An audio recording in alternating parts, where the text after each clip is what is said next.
You know what time it is, son? It's time for a video. Alright, I'm trying to do these YouTube videos for at least 10 minutes. Remember, each 10 minutes, about 10 minutes. So let's get going. Let's get into it. What are we going to talk about? I have no idea. Or do I? Secretly, we know everything. And that's true. I had a dream the other night that showed me about radiation and pollution and politics. Stuff I know nothing about, but I could feel the entirety of the history of these things on planet Earth with, like, obviously planet Earth, but I mean, there could be other planets. I mean, there are other planets technically. Like, science has kind of like almost proven that. But anyway, yeah, and I could see the history of like the human race in terms of pollution, radiation, and politics, and it was a mess. We got stuff to clean up, but what it taught me is we know everything on the inside, whether you're aware of it or not. You know absolutely everything. They call it the Akashic Records, which is the past, present, and future of absolutely everything. Every emotion, every thought, every action, every fucking energy body, every like thing on the outside, everything on the inside, everything. It's infinite. It's like a library, but it's like infinite, and it's like infinite dimensions and everything, infinite everything. Yeah, but that's crazy. We literally know everything. So everything you need is on the inside. I did a video on work ethic the other day saying that if you want better work ethic, listen to your intuition and apply that at work. Yeah, so that's really good advice. Everything you need is on the inside. But you're like, oh no, but I need stuff on the outside. But the inside will tell you that. The inside will tell you need stuff on the outside.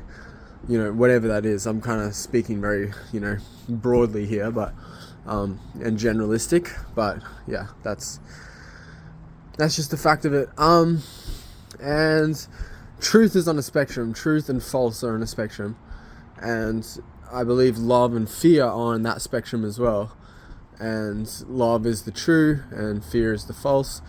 But you can separate them as well and have them as separate things if you don't see how they can connect. But you can virtually connect anything to anything, and you virtually can't connect everything to everything at the same time. Everything is a paradox. If you're not sure, someone is like, should I do this or should I do this? It's like, find a middle ground. Balance. It's all about balance, like when it comes down to anyway, let's get back on track. So we know everything, which means, what are we? Like, holy moly, what are we? And you do enough spirituality and you'll find out that you're basically consciousness or awareness or no self. And yeah, so you're not the body, you're not the mind, you're the one that sees it. And hey, just saying hey to my mate. But hold on, bro, just doing a video. Yeah, so the most important thing, if anyone was asking me, like if I was on my deathbed right now and they're like, what's the most important thing?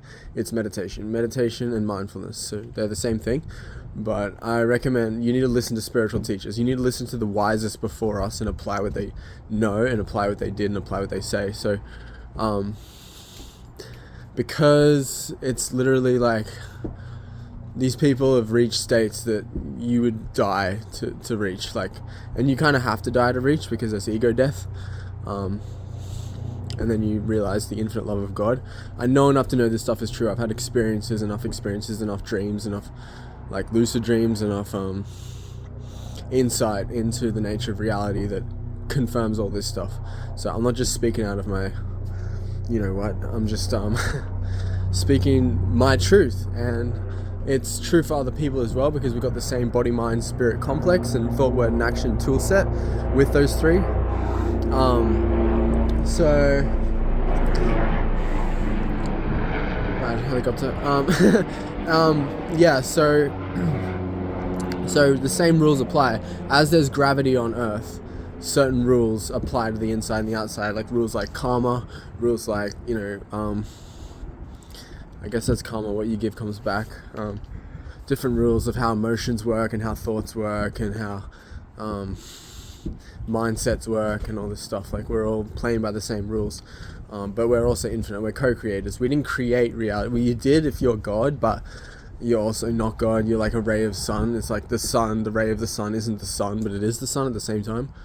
But yeah, so you co-create. So God creates the world, and then you create whatever you want within that world. That's kind of what we're experiencing at the moment. And it's pretty fucking good, I'm not gonna lie. It's beautiful, Jesus Christ, it's beautiful.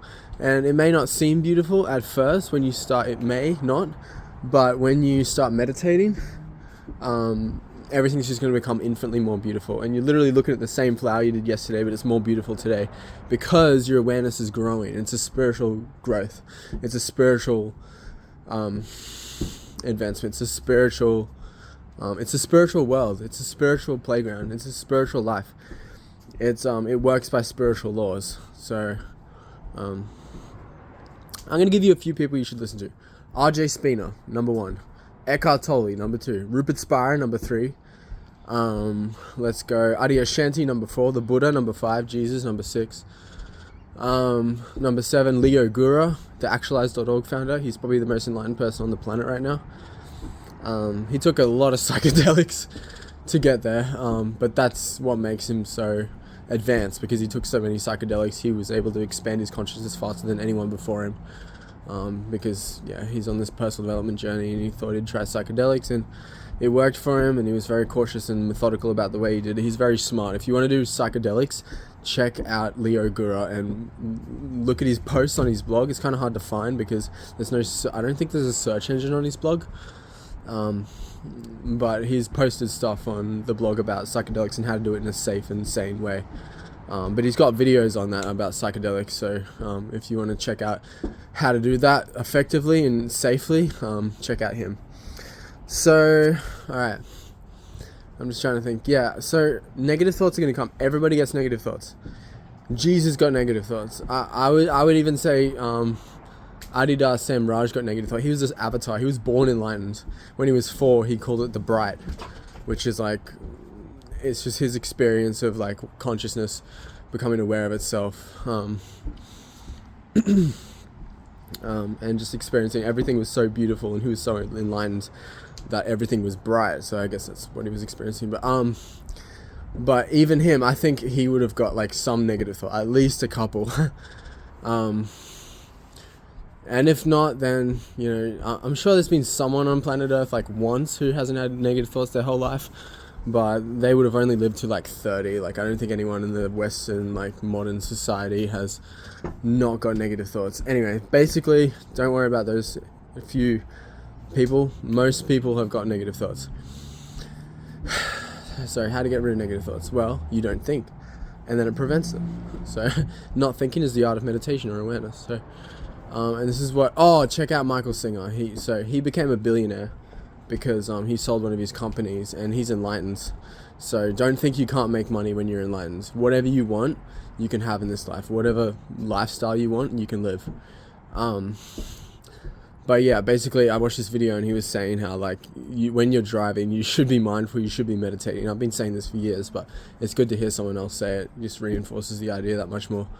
I already knew it 100% with my heart, but you can't be too sure. I guess. Yeah, and he was saying that when you're driving, you want to be mindful, because if you're present and mindful and meditating, I don't mean closing your eyes and meditating, I mean just being present. Meditation isn't something you do, it's something you are. It's not, you don't have to sit in a particular position and do that, you just, bless you, it's just a matter of attention on the present moment, whatever you're doing. And if you're present, you're going to do the thing infinitely better than if you're not present. Because if you're not present, you're not there, you're not able to respond effectively. You're just possessed and hypnotized by the ego. So the ego is the mind is thought, and the mind and ego are just expressed as one thought at a time. So it's not an actual identity. It is an identity, but one that you got to unidentify from. It's not really who you are, essentially. It's not an identity, but we use these words to kind of just understand and wrap our, metaphorical mind around these concepts. Sorry, I just lost track of what I was saying. But yeah, so wrapping your mind around Fuck, I just completely forgot what I was saying. Anyway, that's 10 minutes, so I'm going to leave it at that, guys. I hope you're okay. If you're not, hit me up. Let's get a session going. I'm doing coaching completely for free right now until I get enough clients that I can start charging. But yeah, you can live whatever life you want. Don't let anything be out of bounds as long as you're not hurting anyone. And as you become more enlightened, you're not going to want to hurt anyone. In fact, you're going to just want to do infinite good. Because you are infinite good. So let's go, guys. Have a good one, and I'll see you next time. Have a great week.